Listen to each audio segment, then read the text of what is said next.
දොම්පැය කියලා තමයි අපි නිකන් ආදරේට කියන්නේ. අයිය පොඩ්ඩ එන්නකො කතා කරමු අපි. දැන් දොම්පැය කියනවා. අයියගේ ඇත්ත නම මොකද්ද? මාලක. මාලක. සම්පූර්ණම? මාලක නිමන්ත. මාලක නිමන්ත. එතකොට දැන් අයියට වයස කීයක් වෙනවද?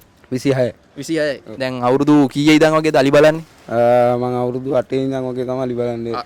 අවුරුදු 8 ඉඳන්. අවුරුදු 8 ඉඳන් අලි බලන අයියා කෙනෙක් තමයි. ඉතින් මේ මාලක අයියා කියන්නේ දැන් දෙව්මිනිත් එක්ක කොච්චර කාල වෙනවද? දැන් අවුරුද්දකට කිට්ටු වෙන්නේ. අවුරුද්දකට කිට්ටු වෙන්න වෙනවා. දැන් දෙව්මිනිගේ බාරකාරීත්වය තියෙන්නේ මොන පන්සලටද? සම්බෝධි විහාරයට. සම්බෝධි විහාරයට. එතකොට ගාල් කරලා තියෙන්නේ සම්බෝධි විහාරයේමද කොහමද? නෑ වැලිවේරියේ මේගොල්ලන්ට කියලා වෙනම ලොකු වත්තක් තියෙනවා. ඒක ගාල් කරලා ඉන්නේ ගාලේ හොඳට හදලා වතුර ඔක්කොම සප්ලයි කරලා ඔක්කොම කරලා තියෙන්නේ. අපිට තියෙන කන්න ටික දාලා පන්ති උද්ද කරලා ඉන්න ඉතරයි. කොහමද මෙයාගේ හැසිරීම රටාව? හැසිරීම රටාව කියන්නේ ඉතින් හොඳයි. ඉතින් පොඩි එකෙක් වගේ තමයි. කිසිම කරදරයක් නැහැ. කාටවත් කරදරයක් කරන්නේ නැහැ.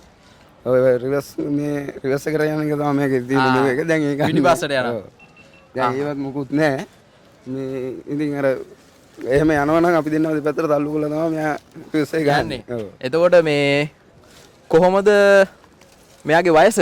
මෙයාගේ වයස දැන් නම් ඉතින් 20ක් 22ක් විතර ඇති. 20ක් 22ක් වගේ වෙනවා. ඊටමත් ඉතින් පොඩි වයසක පසු වෙන ඇතින්නක්. ඉතින් මෙයා කොහොමද කන්න මොකද කරන්නේ? නවත ඕන නැති වැඩක් කරනවා වගේ නේද? එතකොට කොහොමද දෙව්මිනි කන්න කැමති මොනවාද? ටොහි මොනා හරි කනවාද එහෙමද? ඒ කියන්නේ කන්න කැමති කියන්නේ ගොඩක් ඉතින් කන්නේ අහකුරු තමයි. අකුරු. ඔව් මම එන කොටත් ඉතින් අහකුරු මුලක් කන්න හරින් ගෙනත් දෙනවා. අර පෙරහැරකදීදී පගාව දෙන්න ඕනේ. ඒ වගේ දෙන්න ඕනේ. එහෙම ඉතින් අපි අර ගොඩක් පුරුදු කරගෙන නැහැ. ඒ කියන්නේ හැමතිස්සෙම අහකුරු අතේ තියෙන වෙරින්ද එක් පුරුද්දක් වුණාමත් කරදරයි නේද? ඔව්.